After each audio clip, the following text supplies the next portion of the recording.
오늘 말씀의 제목은 육체를 따르는 자 그리고 성령을 따르는 자입니다. 우리나라 아침 드라마가 대부분 이런 내용이죠. 막장 드라마, 자녀의 출생의 비밀. 그래서 두둥하고 어머니, 아버지하고 훌쩍 장성한 아들, 딸들이 나타나가지고 이야기를 뒤집고 하는 말도 안 되는 식의 그 드라마인데 인기가 상당히 있습니다. 인기가 상당히 있으니까 아침 드라마는 매번 막장 드라마입니다. 가족의 출생의 비밀을 다루는. 근데 이 막장이라고 하는 말의 의미가 사실은 이 갱도의 가장 끝 아닙니까? 막장? 이 석탄을 캐고 있는 현장, 빛 하나 들어오지 않는 그 막장에 들어간 사람들이 갔다가 나와서 하는 말이 막장을 함부로 말해서는 안 된다 이렇게 말을 합니다. 왜냐하면 그곳에서는 삶과 죽음이 교차하고 있기 때문입니다. 그래서 이 막장이란 말을 함부로 사용하면 안 된다. 거기처럼 고귀한 곳이 없다 이런 이야기를 하더라고요. 오늘 이야기가 이 막장 드라마와도 같은 이 출생의 비밀들에 대해서 이야기를 하고 있습니다. 부정적인 의미의 막장이 아니고 삶과 죽음의, 그리스도인들의 삶과 죽음이 교차하는 그런 이 인생의 막장, 그것을 우리가 오늘 말씀을 통해서 다시 한번 경험하고 내가 어느 편에 속해 있는지 이제 한번 깨닫고 하나님의 뜻 가운데 하나님의 자녀로서 복되게 또 살아갈 수 있는 시간 되기를 축복합니다. 이 사도 바울이 복음 안에서의 자유를 설명합니다. 갈라디아서를 통해서 계속해서 이야기하는 것은 복음 안에 자유가 있다는 겁니다. 인간의 자유가, 근본적인 자유가 복음 안에 자유가 있는데 오늘은 구약의 아브라함과 그의 아내 사라 또 그의 여종 하갈의 비유를 통해서 진정한 자유자의 축복이 어디에 있는가를 이야기하고 있습니다. 아브라함의 아내였던 사라가 아들을 낳지 못하죠. 그래서 방도를 구한 것이 자신의 여종 하갈을 아브라함의 침소에 집어넣는 겁니다. 침소에 집어넣고 아들을 낳게 했는데 해법이 딱 맞았습니다. 아들을 낳았습니다. 그 아들의 이름이 이스마엘입니다. 그리고 시간이 흐르고 사라는 자신도 약속의 아들인 이삭을 낳게 됩니다. 그래서 아브라함의 아들이 이스마엘과 이삭 둘이 되게 되는 겁니다. 이와 같이 바울이 사라와 하갈, 이스마엘과 이삭을 비교해서 구약과 신약 사이를 서로 연결합니다. 그래서 율법으로 제한되어 있었고 또 율법주의에 빠져서 구원의 그 기쁨과 자유를 누리지 못하고 있는 사람들에 대해서 그것은 마치 여종, 노예에 불과한 하갈의 자녀인 이스마엘과 같은 것이다. 그러나 예수 그리스도를 통하여 믿음을 얻고 성령 안에서 살아가는 것은 약속의 자녀인 이삭과도 같은 것이다 라고 하는 이 구약의 이야기를 빌어서 갈라디아 교인들에게 자유함의 참 비밀에 대해서 이야기하고 있는 겁니다. 이건 비유적으로 설명하는 겁니다. 이후에 우리가 살펴보겠지만 이게 이거야? 이렇게 이 장소와 공간의 문제에 대해서 좀 우리가 알고 있는 것과 헷갈리는 표현들이 등장하는데 이건 비유적인 표현입니다. 성경의 해석에 여러 가지 방법들 가운데 풍유적인 해석이 있다라고 하는데 이건 그 관점과 그 의미에 중점을 두고 하는 해석입니다. 아무튼 계속 들어보십시오. 핵심은 당신이 복음 안에서 자유자입니까? 아니면 여전히 죄에 종된 사람입니까? 라는 것을 이야기하고 있는 겁니다. 우리가 믿음을 가지고 신앙생활을 하고 있습니다. 그렇다면 신앙생활의 정의를 한번 내려보십시오.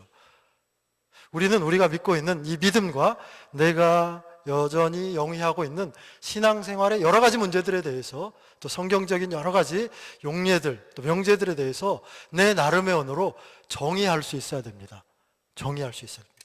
믿음이 뭡니까? 라고 하면 목사님이 가르쳐준 의미가 아닌 내 삶에서 경험되고 또 깨달아진 바로 내 언어로, 내 표현으로 믿음은 이런 것입니다. 이렇게 증명할 수 있어야 됩니다. 증거할 수 있어야 됩니다. 정의할 수 있어야 됩니다. 신앙생활이 무엇입니까? 라고 누군가 묻는다면 나는 신앙생활은 이런 겁니다. 라고 정의 내릴 수 있어야 됩니다. 왜냐하면 정의한다는 것은 그 사실에 대해서 인식하고 깨닫고 있다는 사실을 의미하죠. 그렇죠. 내가 인식하지 못하고 깨닫지 못하면 그거에 대해서 정의 내릴 수 없습니다. 그냥 두루뭉실하니 뜬구름 잡는 소리만 하게 되죠. 우리 신앙생활은 뜬구름 잡는 이야기가 아닙니다. 명확하게 정의돼야 됩니다. 신앙생활의 정의가 무엇인가? 제가 한 가지만 소개해 드리겠습니다. 신앙생활은 자유함입니다. 자유함. 바울이 쓴 이 갈라디아서를 신앙생활에 있어서 정수로 많은 사람들이 이야기하는데, 왜냐하면 이곳에 그리스도 예수의 복음의 자유가 가득 담겨져 있기 때문입니다. 그래서 후대의 사람들이 갈라디아서를 자유의 대헌장이다라고 이야기하죠. 우리가 갈라디아서를 처음 살필 때 이런 이야기를 했었습니다. 그렇다면 무엇으로부터의 자유함일까요? 무엇으로부터의 자유함? 한 두 가지 정도로 이야기할 수 있는데, 첫 번째는 죄로부터의 자유함입니다. 죄의 유혹과 시험으로부터 그것을 물리칠 수 있는, 그것을 피할 수 있는, 그것으로부터 승리할 수 있는, 이겨낼 수 있는 자유함입니다. 또 비록 우리가 우리 안의 본성의 약함으로 인하여서 죄를 지었을 때 악한 사탄이 우리를 찾아와서 자꾸만 억압합니다. 너 죄인이지? 네가 뭘 한다고 그래? 네가 이런 큰 죄를 지고 나서 네가 무슨 예배한다고 그래? 하나님의 자녀라고 그래? 이렇게 죄의 속박으로 자꾸만 억압하는 그러한 이 사단의 음성으로부터의 자유함입니다. 두 번째 자유함이 있습니다. 첫 번째 자유함이 뭐였죠? 죄에서 자유함. 두 번째 자유함은 죽음으로부터의 자유함입니다. 네, 모든 생명은 한정되어 있죠. 누군가 다 죽습니다. 그래서 인생 자체가 두려움인데 가장 큰 두려움은 죽음입니다. 죽음을 피해갈 수 없기 때문에 인간이 지혜가 발달하고 지식이 발달을 해서 대부분의 것들을 스스로의 힘으로 이루어갑니다. 극복할 수 없는 것이 무엇이냐면 바로 생명의 문제입니다. 이 죽음을 극복할 수 없습니다. 죽음을 극복할 수 없고 이길 수 없으니까 그 앞에서 늘 두려운 거죠.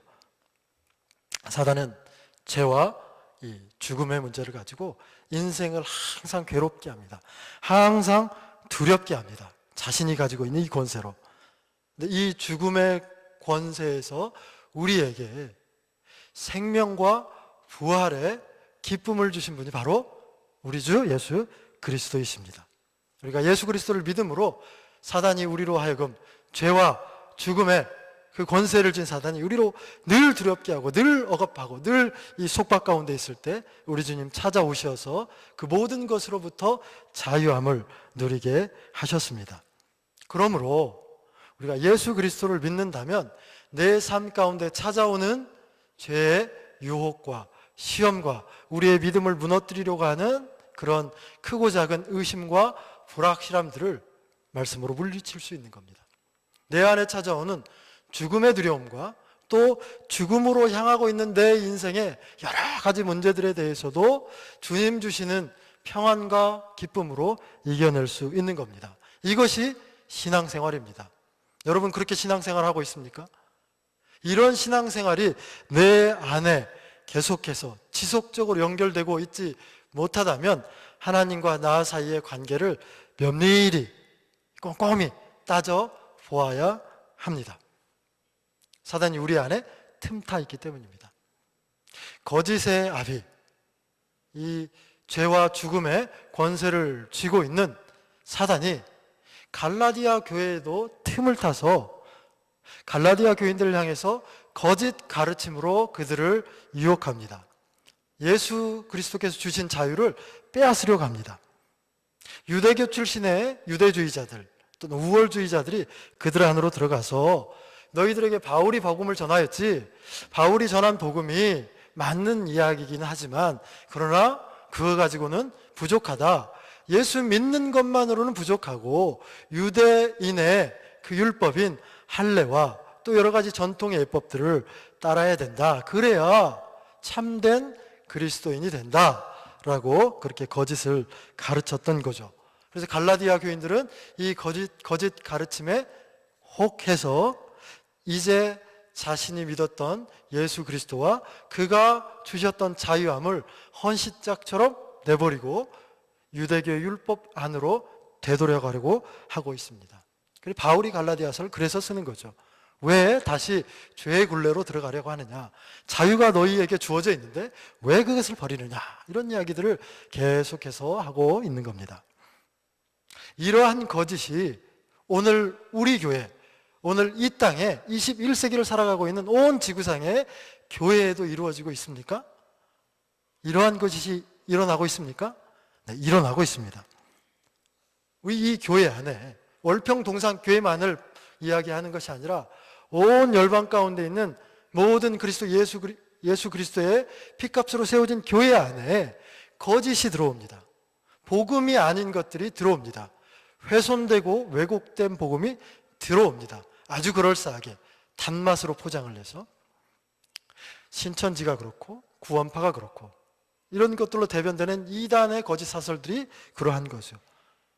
또 이단이 아니더라도 복음이 복음답지 않은, 죄의 문제를 지적하지 않고 십자가의 그 보혈의 능력을 증거하지 않는 그러한 인간의 긍정적인 면과 또 무엇이든지 신앙함으로 인간의 삶에 무엇이든지 이루어질 수 있다고 하는 긍정주의에 만연된 이런 거짓된 복음들이 들어오죠. 교회를 자꾸만 그것들이 무너뜨리고 자꾸만 훼손하는 데 일조하는 것이 되는 겁니다. 오늘날 한국교회에 많은 설교자들이 행동하는 그리스도인이 되어야 된다라고 이야기를 합니다. 삶의 문제에 있어서 실천해야 된다라는 이야기를 많이 하죠. 저도 합니다. 왜냐하면 지금까지 한국교회 내에서 이 강단에서 전한 메시지의 대부분이 구원의 그 의미, 구원의 기쁨, 그것에만 한정되어 있었기 때문에 성도들의 삶이 구원받은 자로서의 삶과는 무관하다. 그러므로 이제는 구원받은 자가 이 자신의 삶 속에서 일상에서 어떻게 그리스도인으로서 살아가야 되는가, 그런 행동적인 측면에서 이야기를 많이 합니다. 다시 질문해 보겠습니다. 행동하는 그리스도인이 되어야 합니까? 네, 행동하는 그리스도인이 되어야 합니다.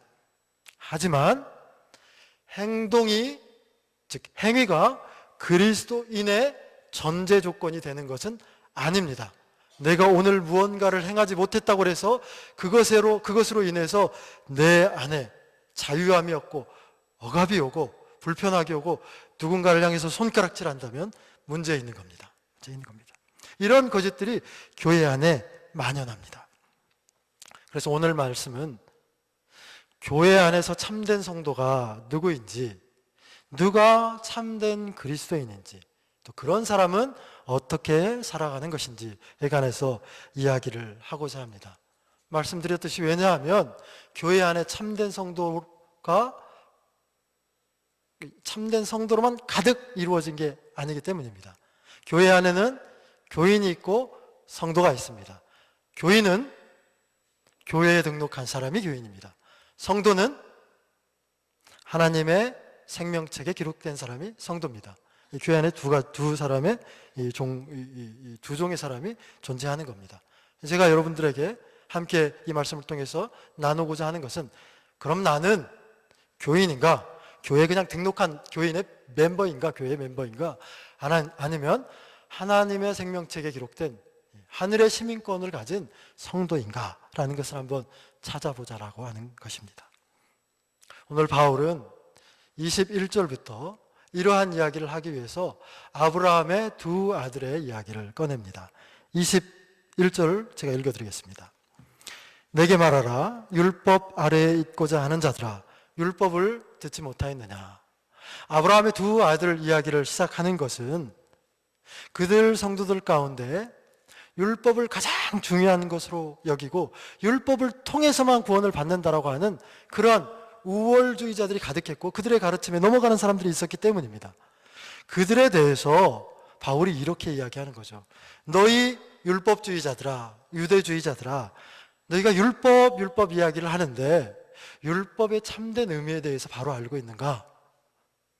율법의 다른 의미에 대해서는 생각해 보았는가? 율법을 아는 것처럼 이야기하는데 율법이 단순히 외향적이고 형식적인 것이 아닌 그 근본적인 핵심을 진정으로 알고 있는가라고 하는 것이 21절의 의미입니다. 율법 아래에 있고자 하는 사람들아, 율법을 듣지 못하였느냐, 이 말이 그 의미입니다. 그러면서 22절을 계속합니다. 기록된 바 아브라함에게 두 아들이 있으니 하나는 여종에게서 하나는 자유 있는 여자에게서 낳았다 하였으며, 아브라함에게 아내와 여종이 있었고 또 그들에게 두 아들이 있었는데 하나는 자유한 아들이고 하나는 종인 아들이다 이야기하는 거죠. 하나는 자유한 자, 하나는 종. 하나는 예수 안에서 자유한 자, 하나는 죄의 굴레에 갇혀 있는 자.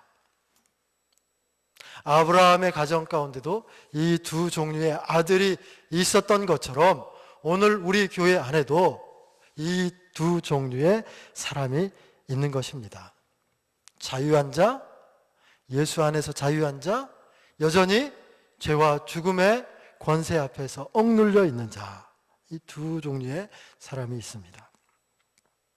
바울은 율법에 노예된 사람, 곧 하갈을 대표로 하는 율법에 노예된 사람과 또 율법에 자유한 사람, 사라를 대표하죠. 사라로 대표하는 율법에 자유한 사람을 딱 동시에 비교합니다. 두 사람을 딱 세웁니다. 그리고 이 두 사람의 각자의 아들들을 세우고 이 둘 다 아브라함의 아들이지만 서로 다르다, 서로 구분할 수 있다, 구별할 수 있다. 모두가 약속의 아들들은 아니다 라고 하는 겁니다. 이 두 아들의 구분하는데 기준이 뭡니까? 어머니가 다른 겁니다. 어머니. 하나는 자유가 있는 사라, 하나는 자유가 없는 하갈입니다. 23절 말이 그 말입니다. 여종에게서는 육체를 따라 낳고 자유 있는 여자에게서는 약속으로 말미암았느니라. 육체를 따라 낳은 자, 또 약속을 따라 낳은 자, 이렇게 둘이 있다는 겁니다. 하나는 이스마엘, 하나는 이삭. 이 두 사람을 표본으로 해서 율법과 복음의 관계에 대해서 계속해서 설명하고 있습니다. 하갈의 아들 이스마엘은 무엇을 따라 난 자입니까? 약속입니까? 육체입니까? 육체를 따라 난 자입니다. 사라의 아들 이삭은 약속으로 말미암은 자입니다. 똑같이 아브라함의 아들이고 똑같이 어미의 모태에서 태어났지만 하나는 그냥 육체로 말미암아 태어났다고 하고 하나는 약속으로 말미암았다고 합니다. 육체를 따라 낳았다라는 말의 의미가 무엇이겠습니까? 아브라함에게 하나님 자녀를 주겠다 약속했는데 자녀가 금방 생겼습니까? 생기지 않았습니다. 그래서 아브라함과 그의 아내 사라가 인간적인 방법을 강구하죠. 하나님의 약속을 기다리기보다는 조급한 마음에 자신의 노력과 계획으로 사라가 주도해서 자신의 여종을 아브라함에게 넣고 그 안에서 여종의 아들, 육체를 따라 난 자 이스마엘이 태어나는 겁니다. 이 육체를 가진 인간에게 있어서 아주 그냥 자연적인 출생을 한 이스마엘이지만 거기에는 하나님의 약속도 하나님의 기적도 하나님의 말씀의 개입함도 있습니까? 없습니까? 없습니다. 인간적인 열심과 노력만이 있었을 뿐입니다. 최선을 다하는 인간의 노력, 이게 참 중요합니다. 우리가 살아야 될 때 열심히 부지런히 살아야 되는 게 맞습니다. 그러나 열심과 부지런함이 성도됨의 가장 큰 덕목이 아닙니다. 우리가 이전에 살펴보았지만 3장에도 그렇게 나와 있죠. 4장 17절에 그들이 너희에게 대하여 열심을 내는 것은 좋은 뜻이 아니요 오직 너희를 이간시켜 너희로 그들에 대하여 열심을 내게 하려 함이라. 열심을 내는 것 자체가 다 좋은 것이 아닙니다. 내가 열심 내는 것이 하나님의 언약과 하나님의 말씀과 우리 주 예수 그리스도와 상관이 있는가 없는가가 더 중요한 것입니다. 아브라함과 사라는 하나님의 약속을 기다리지 못한 채 조급함에 열심을 냈습니다. 자신의 인간적으로 할 수 있는 최선의 방법을 선택합니다. 그 당시에 아내가 있고 또 후사를 위해서 이 또 다른 여인을 침상에 드리는 것, 이것은 그 당시 사회의 보편적인 그런 보편적인 윤리였고 도덕이었습니다. 우리나라에서도 전통 사회에서도 그랬죠. 그래서 씨바지라고 하는 용어가 있는 것 아닙니까? 생각해 보십시오. 오늘 우리가 살아가고 있는, 오늘 이 시대에 보편적으로 통용되고 있는 어떤 윤리와 도덕이 어떤 상식 수준에서 이해되는 것이 또 그리스도 교회 안에서 이루어지는 어떤 보편적인 문화와 현상들의 그것에 이 발맞추기 위해서 교회 안에 들어와 있는 어떤 새로운 문화들, 새로운 어떤 그 형식들, 이런 것들이 모두가 다 하나님의 언약과 하나님의 말씀과 관계가 없다라는 것입니다. 내가 오늘 보편적으로 이해하는 것이 모두가 다 맞다라고 하는 것이 아니라는 겁니다. 요즘 동성애 문제가 한참 이슈지요. 그렇죠? 2000년 전 고대 그리스 사회에서 동성애는 보편적인 것이었습니다. 아카데미에서 미소년과 또 그 아카데미에서의 이 도제 관계에 있는 이 스승이 함께 그들에게 수학과 천문학과 철학을 가르치고 또 육체의 단련을 위해서 이 씨름, 레슬링을 하죠. 그 레슬링을 하죠. 발가벗은 채로. 이것이 동성애 관계를 유발하는 한 부분이기도 했습니다. 그리고 그것에 대해서 그 그리스인들은 뭐 전혀 개념치 않았습니다. 보편적인 것이었습니다. 그 당시에 동성애는 눈 감아줄 수 있는 겁니다. 미소년과 스승과의 관계에서. 요즘은 어떻습니까? 네, 끔찍스러운 거죠. 그런 겁니다. 오늘날 우리가 살고 있는 이 보편적인 시대의 어떤 보편적인 현상들이 모두가 다 옳은 것은 아닙니다. 그렇다면 여러분 한번 내 신앙생활을 한번 살펴보십시오. 내가 오늘날 사회에서 이루어지고 있는 그냥 보편적으로 상식적으로 이해할 수 있는 그런 수준에서 나도 행하고 있는 그 어떤 하나님과의 관계에서 죄악들이 있지는 않습니까? 교회 안에서 내가 신앙생활을 하고 있는데 우리 교회 안에서의 분위기를 따라서 보편적인 어떤 문화들을 따라서 이것이 아닌 것 같기도 하고 긴 것 같기도 하는 애매한 순간에 그냥 그렇게 나도 모르게 그냥 은근슬쩍 따라하는 하나님의 것과는 상관이 없는 그런 방식들, 그런 태도들이 여러분에게는 또는 나에게는 없는지 질문하는 것입니다. 그것이 예배일지라도, 그것이 봉사일지라도, 그것이 물질을 바치는 것일지라도, 그것이 하나님 앞에서 손을 들고 눈물을 흘리며 찬양하는 것일지라도, 그것이 이전에 나와서 무릎을 꿇고 기도하는 것일지라도 내 안에 하나님과의 바른 관계 없이 그냥 사람들이 그렇게 함으로 나도 그냥 그렇게 하는 그런 보편적인 것이라면 그것이 반드시 문제가 된다라는 이야기를 하는 것입니다. 또 한 가지가 있습니다. 아브라함과 사라가 하나님의 약속의 말씀을 믿고는 있었지만 의심이 찾아왔고 기다리지 못했습니다. 믿음은 기다림으로 표현됩니다. 기다림으로. 우리가 믿고 기도하고 기다리고, 믿고 기도하고 기다리고, 이것이 계속 연속되는 거 아닙니까? 믿고 기다리고 조급하니까 내 마음대로 하고 이런 거 아닙니다. 믿고 기도하고 기다리고, 이 신앙생활은 인내함으로, 견딤으로, 참음으로 지속되는 겁니다. 어렵고 힘들고 이해할 수 없고 또 용납할 수 없고 포기하고 싶고 그렇게 안 하고 싶고 할지라도 신실하신 하나님의 약속을 딱 붙들고 기도하고 기다릴 때, 그때 하나님의 역사를 경험하는 겁니다. 예수님도 인간의 죄를 짓고 그냥 바로 왔습니까? 아닙니다. 하나님께서 기다리셨습니다. 그리고 때가 참에 오신 겁니다. 성령님도 그냥 바로 보내주셨습니까? 아닙니다. 예수님 하늘로 올라가시면서 기다리라, 기다리라 말씀하십니다. 기다림, 신앙생활함에 있어서, 믿음을 지킴에 있어서 정말 유익한 덕목입니다. 우리 안에서 이 기다림, 이 인내함이 하나님의 말씀을 붙들고 오늘도 하나님의 약속을 기대하면서 기다릴 수 있는, 참을성 있는 그러한 믿음의 사람들로 서나가기를 바랍니다. 그렇다면 이스마엘은 조급한 마음에 인간적인 열심으로 태어나 종으로 살아갔는데, 이삭은 어떻습니까? 이삭은 자유한 여인 사라에게서 낳은, 곧 약속으로 말미암아 태어났습니다. 이삭의 출생은 약속의 결과입니다. 기다림의 결과입니다. 이스마엘은 조급함과 인간적인 노력의 결과로 그의 삶이 종으로 얽매여져 있다면, 이삭은 하나님의 말씀, 이 언약을 기다림으로 이삭에게 자유함을, 또 이삭을 기다렸던 아브라함과 사라에게는 이삭의 이름처럼 기쁨을 주신 겁니다.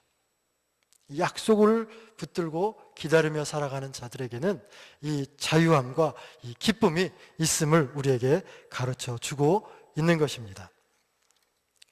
유대인들은 바울의 이 말을 듣고 몹시 거북했습니다. 거북했을 것입니다. 여기에 표현이 안 됐기 때문에 몹시 거북하죠. 왜냐하면 자신이 아브라함의 이 정실의 후손이라고 생각하고 믿고 있었던 사람인데, 바울이 지금 뭐라고 합니까? 율법을 들먹이면서 너희들은 하갈의 후손이 아니냐, 여종의 후손이 아니냐, 뭐 이런 말을 하는 것처럼 들리기 때문입니다.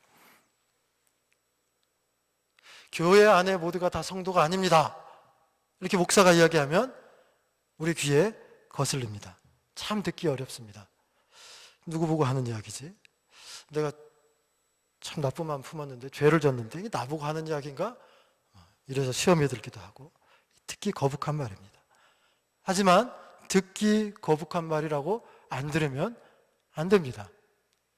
듣기 거북한 말이라도 그것이 복음이고 하나님의 말씀이면 귀를 열고 마음을 열고 들어야 됩니다. 함께 우리가 공동체로 모여 여기서 예배하고 있지만, 누군가는 육체로 태어난 자일 수 있습니다. 또 누군가는 약속으로 말미암은 자일 수 있습니다.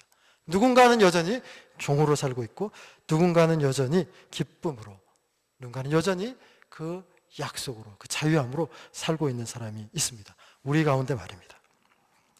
바울은 유대인들이 듣기 싫어하는 거북한 이야기를 계속합니다. 조금 더 세게 말합니다. 24절과 26절입니다. 24절과 26절을 조금 더 이해하기 쉽게 우리말 성경으로 제가 읽어드리겠습니다. 이것은 비유로 말한 것인데, 이 여자들은 두 언약을 나타냅니다. 하나는 시내산에서 비롯된 것으로 종노릇할 아들을 낳은 사람, 곧 하갈입니다. 이 하갈은 아라비아에 있는 시내산을 뜻하는 것으로 지금의 예루살렘에 해당합니다. 이는 예루살렘이 자기 자녀들과 함께 종노릇하기 때문입니다. 그러나 위에 있는 예루살렘은 자유자이며 우리의 어머니입니다. 바울은 아라비아에 있는 시내산을 뭐라고 합니까? 팔레스타인에 있는 예루살렘이라고 합니다. 이 공간이 맞지 않죠? 시간도 그렇고. 아까 제가 뭐라고 했습니까? 이것은 바울이 구약과 신약 가운데서 복음의 핵심을 전달하기 위해서 풍류적으로 그렇게 해석하고 있는 겁니다. 그래서 시내산, 모세에게 하나님께서 율법을 준 그곳이 지금 너희들이 살고 있는 예루살렘이다, 이렇게 말합니다. 그것이 무슨 이야기입니까? 모세의 율법 아래에 매여 있는, 그래서 그것만을 붙들고 있는, 그 안에 갇혀 있는 너희들은 성전이 있는 예루살렘에 현재 거하고 있지만, 그러나 하갈의 자손에 불과하다. 이 율법 아래에 그냥 매여 있는 것이다. 그러나 위에 있는 예루살렘, 저 천상에 우리가 다시 거하게 될 이 천상의 예루살렘은 우리의 어머니 사라를 의미한다. 그가 자유자이고 그가 예수 그리스도를 자신의 주인으로 영접한 자들의 어머니이다, 이런 이야기를 하는 겁니다. 유대인들이 이 이야기를 들었을 때 어떻게 되겠습니까? 피가 거꾸로 솟게 되겠죠. 피가 거꾸로. 만일 제가 여러분들에게 당신은 그냥 교인입니다. 회개하세요. 회개하세요. 돌이키세요. 이렇게 직접적으로 이야기하면 어떻게 하시렵니까? 목사님 감사합니다. 저를 사랑하셔서 그런 말씀을 해주시니. 이렇게 하시겠습니까? 이 죽일 놈. 이렇게 하시겠습니까? 지금 바울이 지금 그런 상황에 있는 겁니다. 유대주의자들, 율법이 우월하다라고 생각했던 사람들은 그리스도에게 이르라고 하나님이 자신들에게 준 율법을, 그것이 그리스도에게 이르는 어떤 그 가교, 다리 역할에 불과한 것을, 그것을 포기하기 싫어서 예수를 포기한 사람들입니다.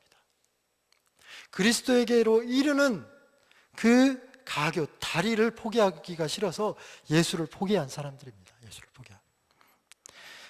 그러나 이 갈라디아의 이방인 그리스도인들은 예수를 얻기 위해서 지금까지 살아왔던 세상의 방식들, 세상이 주는 즐거움들, 또 자신의 모든 허물들, 죄악들, 죄로부터 오는 두려움들, 죽음으로부터 오는 두려움들을 다 내려놓고 다 포기하고 예수께 온전히 맡긴 사람들입니다.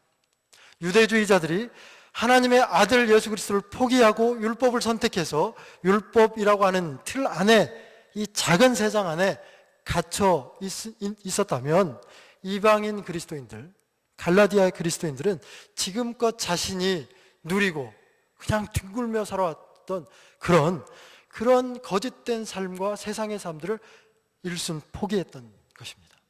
이 두 종류의 사람 가운데 누가 은혜의 자녀이고 약속의 자녀입니까? 갈라디아의 이방인 그리스도인들이죠. 그렇다면 여러분은 무엇을 포기하며 살고 있습니까? 예수를 포기합니까? 아니면 여전히 내 안에 어떤 틀로, 형식으로 그게 주어져 있는 그 어떤 관념, 관습, 전통, 내 습관, 내게 익숙한 것, 조건, 자격, 이것들을 붙들고 있습니까? 또 여러분은 어디에 살고 있습니까? 이 땅에 있는 예루살렘입니까? 아니면 저 위에 있는 예루살렘입니까? 율법, 죄, 이 죽음의 권세로부터 매여서 어쩔 줄 모르고 여전히 오늘 내게 기쁨이 없고 찬송도 없고 감사함도 없고 용납함도 없고 따뜻한 사랑도 없이 살아가고 있습니까? 아니면 내 삶에 힘겨움이 있지만 인간적인 불만족이 있지만 그러나 그 모든 것으로부터 자유하면서 하나님의 부요를 경험하며 살고 있습니까? 율법에 매이면, 그 어떤 형식에 매이면 그 모든 것으로부터 자유할 수 없습니다. 그러나 하나님께 매이면 그 모든 것으로 자유할 수 있습니다. 우리가 정직하게 우리 스스로를 한번 돌아보십시오. 나는, 우리 가정, 우리 교회, 너 내 개인의 삶에서 율법, 전통, 형식, 그 어떤 조건, 자격, 이런 것들 때문에 은혜의 복음을 밀어내고 포기하고 또 그 안에 함께 살아가고 있는 사람들을 힘겹게 하고 질식시키고 있는가? 아니면 복음과 그 은혜로 세속적인 모든 것들로부터 자유함을 누리고 있는가? 약속으로 나아야만이, 약속으로 말미암아야만이 이러한 일들이 가능합니다. 약속으로 말미암은 자만이 진짜 성도입니다. 바울은 이 이야기를 23절에서도 하고 29절에서도 합니다. 제가 읽어드리겠습니다. 29절. 그러나 그때에 육체를 따라 난 자가 성령을 따라 난 자를 박해한 것 같이 이제도 그러하도다. 23절에 육체를 따라 나는 것, 약속으로 나는 것을 29절에서는 육체를 따라 난 자와 성령을 따라 난 자, 이렇게 바꿔 이야기합니다. 약속으로 났다라고 하는 것은 곧 성령을 따라 난 자다라고 하는 겁니다. 우리가 앞서도 한번 살펴봤죠. 성령으로 난 자, 성령으로 난 자. 육체를 바라지 않고 우리가 한 번 모태에서 태어났지만 예수 그리스도의 보내신 그 성령으로 말미암아 다시 거듭 태어난 자만이 성도라고 하는 겁니다. 요한복음에서 니고데모와 예수님과의 대화에서도 니고데모에게 이 거듭나야 된다라고 하니까 니고데모가 도대체 무슨 소린가 이렇게 애매해하고 그랬죠. 그러니까 이 물과 성령으로 거듭나야 된다. 여러분, 내가 물과 성령으로 거듭났는지 내가 어떻게 알 수 있습니까? 우리는 그저 하나님 주신 그 믿음으로 확신할 뿐입니다. 감사할 뿐입니다. 내 안에 구원의 확신이 가득하게 넘쳐나도록 부어주시는 이 하나님의 약속과 이 하나님의 은혜의 선물을 감사함으로 내가 구원받은 자임을 스스로가 증명해내는 겁니다. 그러므로 내 삶 안에 기쁨과 찬송과 감사와 이후에 다루겠지만 성령의 9가지 열매들, 이러한 것들이 내 삶 안에 가득히 넘쳐나지 않는다면 다시 한번 생각해 보십시오. 내가 지금 어디까지 왔는가? 내가 지금 어디까지 왔는가? 하나님께서 우리에게 돌아오라 말씀하죠. 우리가 매일 새벽에 지금 한 2주째 호세아서를 다루고 있습니다. 호세아서에서 하나님은 호세아 선지자를 통해서 우상 숭배하는 하나님의 사랑을 헌신짝처럼 버리고 떠난 이스라엘 백성들을 향해서 돌아올 것을 축구합니다. 돌아오라. 그렇다면 돌아온다라고 하는 이 하나님의 말씀의 진의가 무엇일까요? 구약의 백성들은 하나님께서 돌아오라, 선지자의 입술을 통해서 돌아오라고 하는 이 말을 참 많이 헷갈려 했습니다. 말귀를 못 알아들었습니다. 말귀를 못 알아듣는 사람과 사는 게 얼마나 힘겨운 일입니까? 여러분, 혹시 여러분의 이 남편과 아내 관계에서 우리 남편 말귀 참 못 알아들어, 이런 분이 있습니까? 답답하죠. 그냥 무엇으로도 해결할 수 없지만 답답합니다. 이스라엘 백성이 그랬습니다. 하나님께서 돌아오라 할 때 돌아오라고 하는 말의 의미를 몰랐습니다. 말라기 3장 7절에 이런 말씀이 있습니다. 너희가 이르기를 우리가 어떻게 하여야 돌아가리까 하는도다. 하나님이 돌아오라 했을 때 이스라엘 백성들이 하나님, 어떻게 하면 우리가 돌아가요? 우리가 지금 예배도 드리고 이곳에서 하나님 헌신도 하고 봉사도 하고 할 거 다 하는데 아니 어떻게 돌아갑니까? 이런 이야기 하는 겁니다. 하나님의 관점과 사람의 관점이 틀린 겁니다. 하나님은 지금 장소를 이야기하는 게 아닙니다. 어느 지리적인 그런 것들을 요구하는 게 아닙니다. 그들의 마음과 그들의 관심과 그들의 삶을 이야기하는 겁니다. 너희의 마음이, 너희의 생각이, 너희의 삶의 자리와 그 형태와 양식이 나에게로 돌아와야 되지 않겠냐, 이렇게 말하고 있는 겁니다.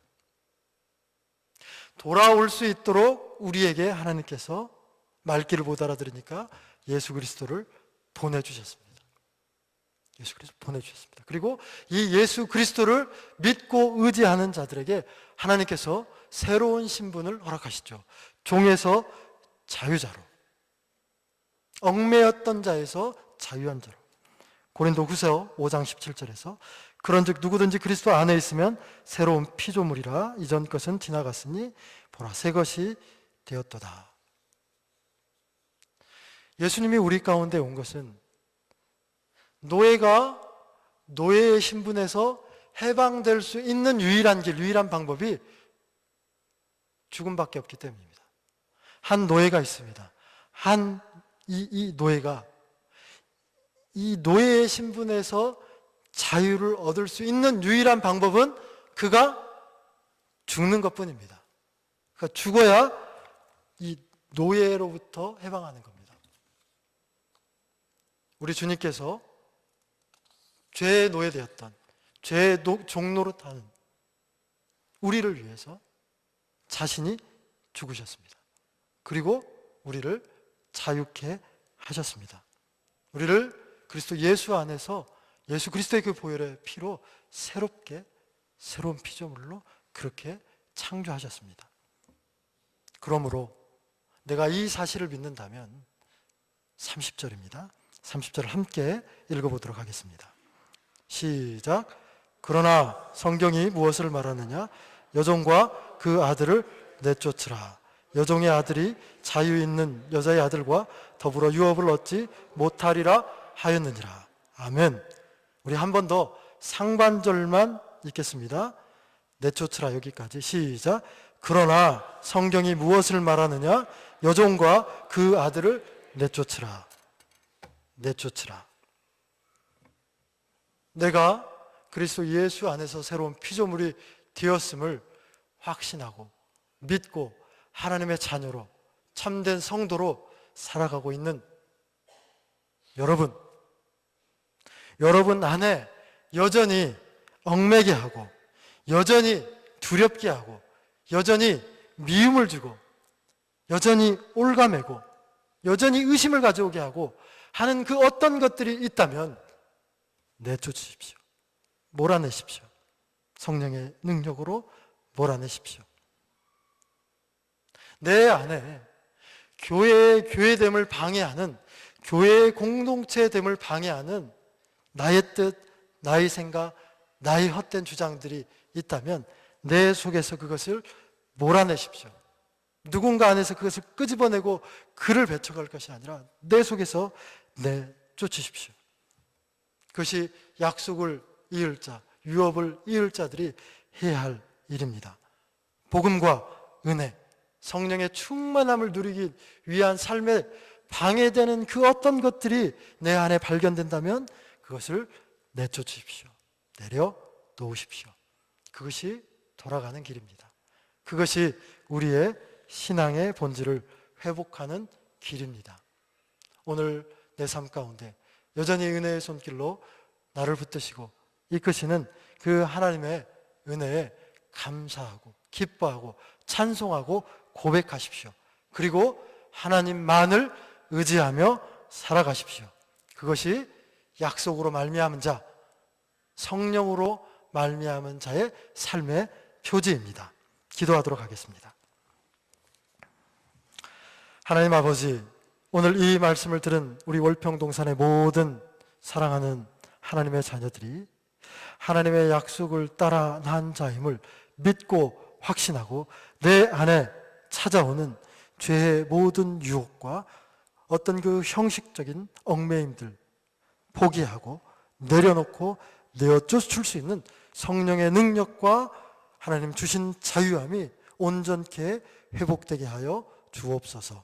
모든 말씀 예수 그리스도의 이름으로 기도드립니다.